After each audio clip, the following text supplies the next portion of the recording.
As regiões da Rússia de Tula, Voronezh, Oriol, Briansk, Saratov, Kazan, Tartaristão, além de Kursk, bem como também Rostov, são todas essas que sofreram um ataque bastante significativo da Ucrânia no dia de hoje, 14 de janeiro de 2025.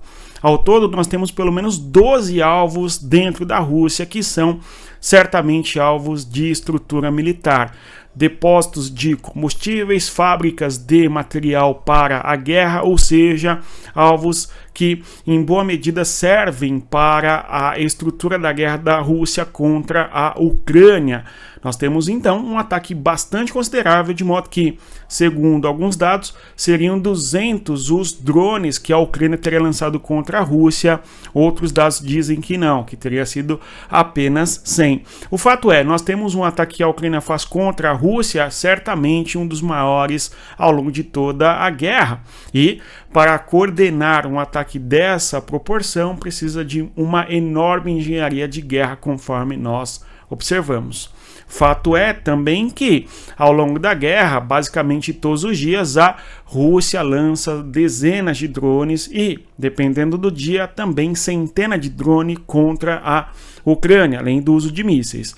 Nós temos então a Ucrânia fazendo um ataque semelhante ao que recebe todos os dias da Rússia em termos de drone. Vamos acompanhar. E aqui na fotografia nós temos a figura de Vladimir Fevchenko, que é um agente secreto que foi encontrado na região de Moscou e estaria ligado ao Ministério de Defesa da Rússia. Então há uma enorme controvérsia a respeito da morte desta pessoa que nós observamos aqui nesta imagem. Antes de avançar, eu vou pedir a você que deixe o like, se inscreva no nosso canal. Claro, o nosso conteúdo ajuda você a compreender as questões da geopolítica, então por isso, portanto, deixe o like, se inscreva, divulgue o nosso conteúdo para mais pessoas terem acesso a debates como esse da geopolítica. Então, nós temos, no caso, conforme menciono, reitero, dia 14 de janeiro, uma série de ataques que a Ucrânia fez contra alvos na Rússia. Conforme nós mencionamos, Tula, Voronezh, Oriol, Briansk, ataque, no caso de Briansk, a utilização não só de drones, mas também de mísseis, no caso ali, os mísseis ocidentais, os tais mísseis Ataque-MS, bem como também o uso de Storm Shadow.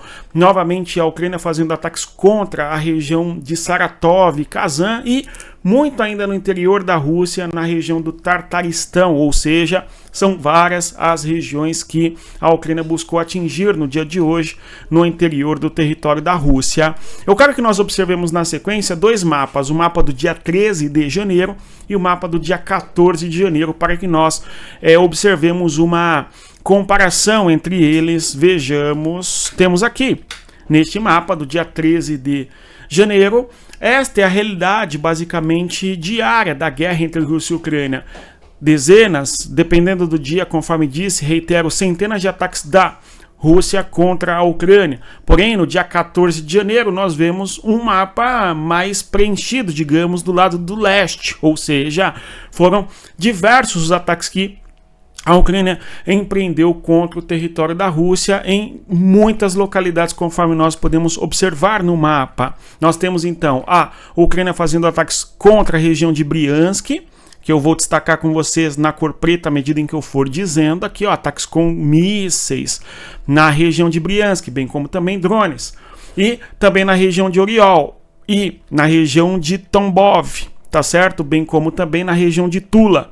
Bem ainda na região de Saratov, tanto na localidade de Engels quanto na própria cidade de Saratov. Ainda, claro, ataques na região de Kazan e na região do Tartaristão.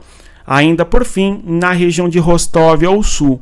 São diversas as regiões, portanto, que a Ucrânia buscou atingir dentro do território da Rússia no dia 14 de janeiro do corrente ano, no caso 2025. Ataques bastante objetivos ali em termos de estruturas militares. Nós vemos aqui na região de Saratov, ataque às duas cidades, tanto Saratov quanto a região de Engels. Na região de Engels nós sabemos que há importante depósito de munição, de petróleo nesta localidade, por exemplo. Vejam só, duas empresas industriais danificadas como resultado de ataque UAV, não é, os drones, na região de Saratov, segundo o governador da região, tá?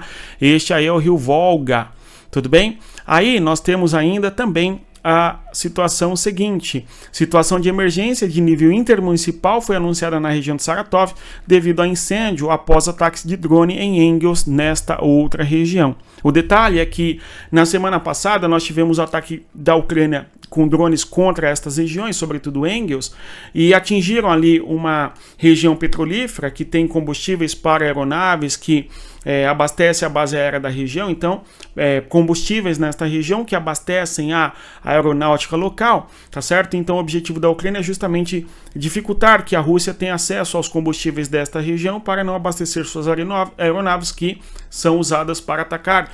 Não é para atacarem a Ucrânia todos os dias, basicamente, ok? Então, um ataque certeiro aí da Ucrânia nesta região, e ficaram alguns dias pegando fogo, e novamente, depois que eles conseguiram apagar ali os incêndios, a Ucrânia faz novamente ataques nesta localidade.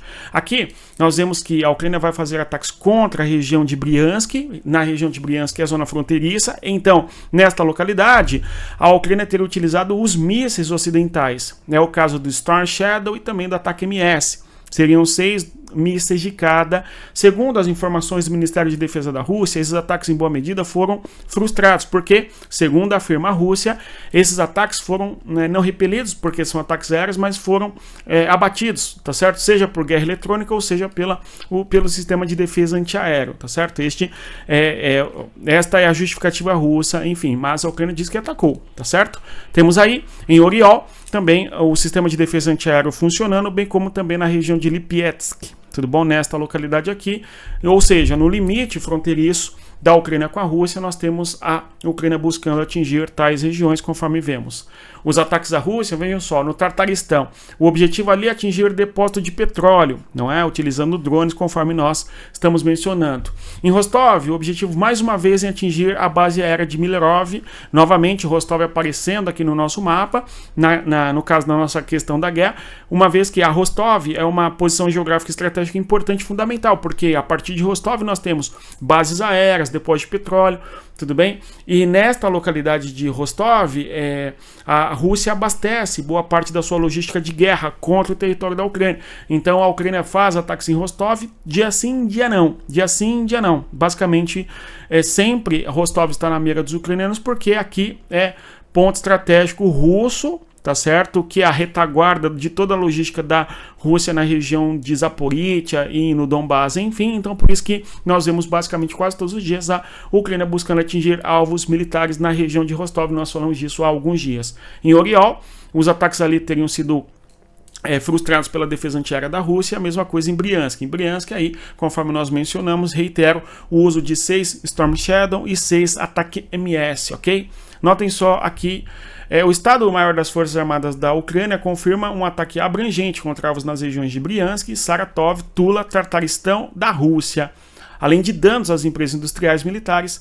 Sun, Buk e também Tor foram destruídos, ou seja, indústrias na região da Rússia destruídas com ataques da Ucrânia, segundo, tá certo, a Ucrânia.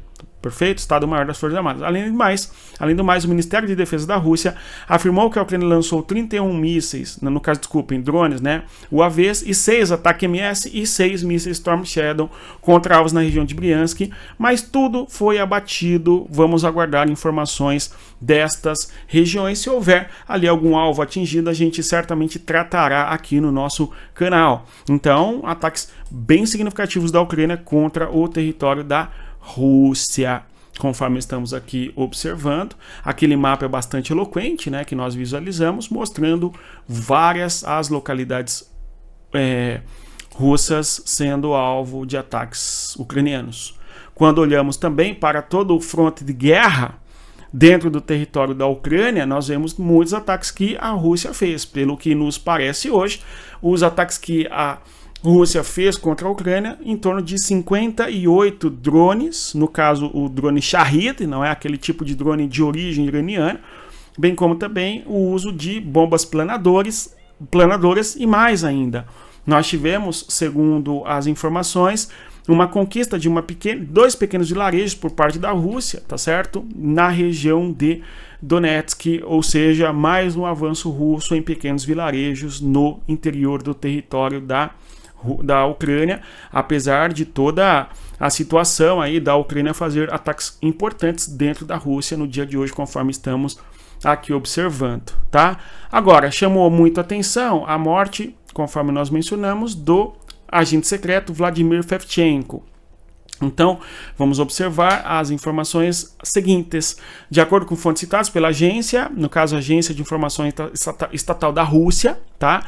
Informações preliminares indicam que ele foi, não é esse agente, o Vladimir Fevchenko. A notícia foi inicialmente divulgada em um canal do Telegram, que relatou que o corpo de Fevchenko apresentava um ferimento na cabeça. O local onde o corpo foi encontrado, na rua Oksovskaya, abriga diversas instalações ligadas ao Ministério da Defesa russo, segundo o jornal Libertaya. Ou seja, uma morte bastante que chama muito atenção pelo fato de ser possivelmente um espião. Uma morte bastante misteriosa, conforme nós podemos observar. Vamos aguardar mais informações desse caso, se se trata de um espião de fato, como que se deu o desfecho envolvendo o Fevchenko. Vamos acompanhar. Agora, no âmbito da questão geopolítica, nós temos, da diplomacia no caso, Robert Fico dizendo da possibilidade de uma reunião com o Zelensky. O Zelensky falou, ok, então venha para Kiev, tá certo? Por causa, conforme nós sabemos, das discussões a respeito do gasoduto. Nós temos que a Ucrânia feche os gasodutos que atravessam o território para a Eslováquia e também para a Hungria e também para a Áustria. Não é? O gasoduto, nós falamos disso aqui muitas vezes. E agora o que nós temos são repercussões. O Robert Fico, o primeiro-ministro da Eslováquia, está pé da vida com Zelensky e diz aqui as informações. Vejamos aí a troca de mensagens, ok? Entre ambos, vejam só. Foi um erro óbvio para Fico acreditar que os seus esquemas obscuros com Moscou podiam continuar para sempre, escreveu Zelensky. Agora está a recorrer a relações públicas, mentiras e acusações ruidosas para desviar as culpas. Lembrando que o Robert Fico chamou o Zelensky de mendigo e diz que o Zelensky fica pela Europa buscando dinheiro a fim de financiar a guerra, enfim. Tá certo?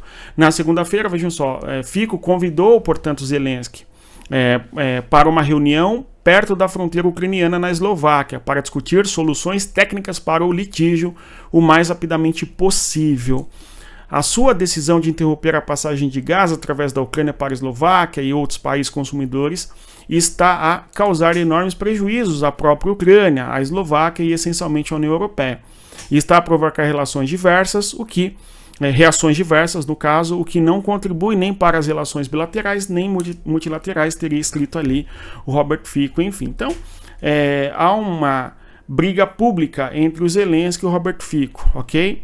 Aí, na sequência, nós temos o seguinte, não tenciono responder a sua declaração de domingo, porque não tenciono agravar ainda mais as tensões, disse Fico, referindo-se à publicação mordaz de Zelensky. Zelensky falou que Robert Fico havia apostado, né, em Moscou e Moscou vai perder. Esta não é uma das declarações do Zelensky a respeito do Robert Fico, enfim, que tinha chamado Zelensky já de mendigo, né?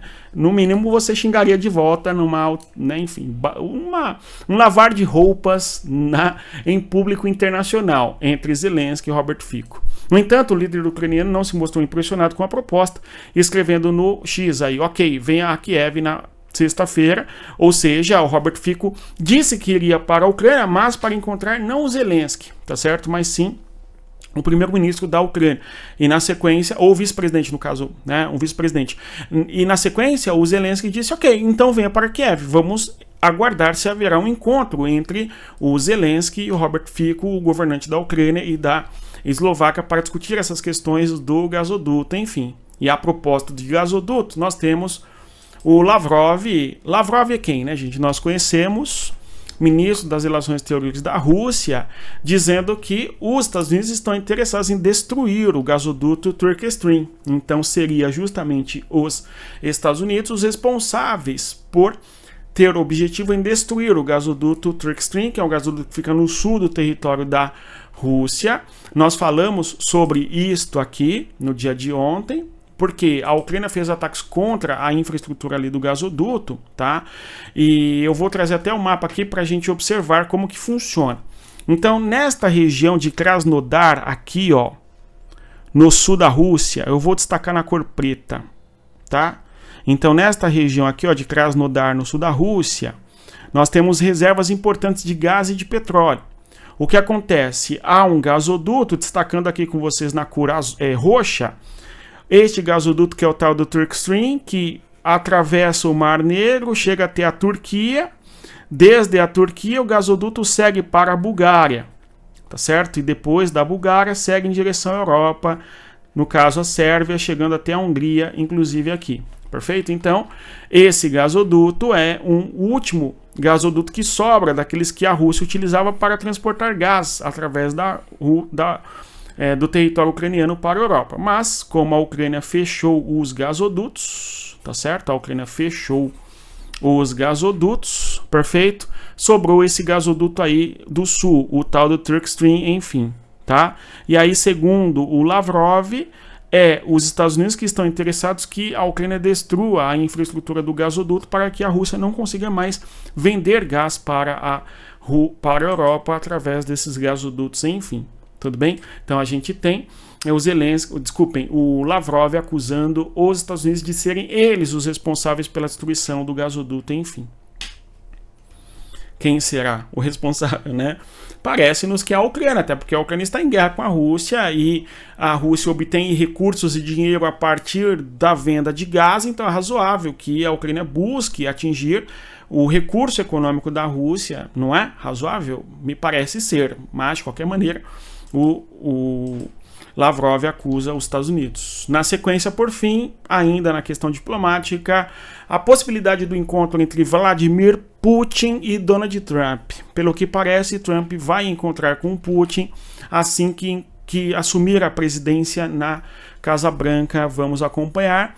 Trump assume a presidência numa terça-feira, no dia 20 de janeiro, não é? Faltam 7 dias e resta-nos saber como que será a relação de Trump com Putin, de Trump com Zelensky e como que eventualmente Trump irá conduzir um processo de cessar-fogo, um processo de paz entre Rússia e Ucrânia. Vamos acompanhar, tudo bem? Há muita expectativa nesse sentido. A Rússia e, no caso, o Ministério de Relações Exteriores da Rússia, bem como também o Trump, o tempo todo estão falando sobre isso, tá certo? A respeito da possibilidade de paz. Vamos, acompanhar como que será esta reunião. 2 países já se manifestaram para serem base para essa reunião. A Sérvia é um país que, de certa maneira, é mais neutro nessa guerra entre Rússia e Ucrânia, tá? E, por sua vez, a Suíça. A Suíça assumiu, em alguma medida, ali o lado da Rússia, da Ucrânia, tá certo? Então, vamos acompanhar como será esse encontro e onde ele ocorrerá. Será que o Trump irá para a Rússia para negociar diretamente com Putin em solo russo? Será que o Trump irá para a Suíça ou para a Sérvia? E a questão é, o Putin irá para esses países? Sérvia, Suíça, tá? Vamos acompanhar. Ou não irá acompanhar o Trump em viagens dessa natureza? Ou ainda, será que o Zelensky estará também nessa mesa de negociações? Como teremos esta possibilidade de discutir a paz? Vamos acompanhar. No mais é isso. Se você chegou até aqui, eu agradeço a sua presença mais uma vez. Reitero a você que deixe o like, se inscreva no nosso canal, divulgue o nosso conteúdo. Mais uma vez, eu te convido para fazer parte da comunidade Geopolítica para Entender o Mundo. Venha estudar conosco. Venha ter aulas ao vivo sobre geopolítica, informações constantes nos nossos grupos de WhatsApp para saber tudo que ocorre no cenário internacional. Bons estudos, conforme sempre digo, respeito à geografia. Até mais. Tchau, pessoal.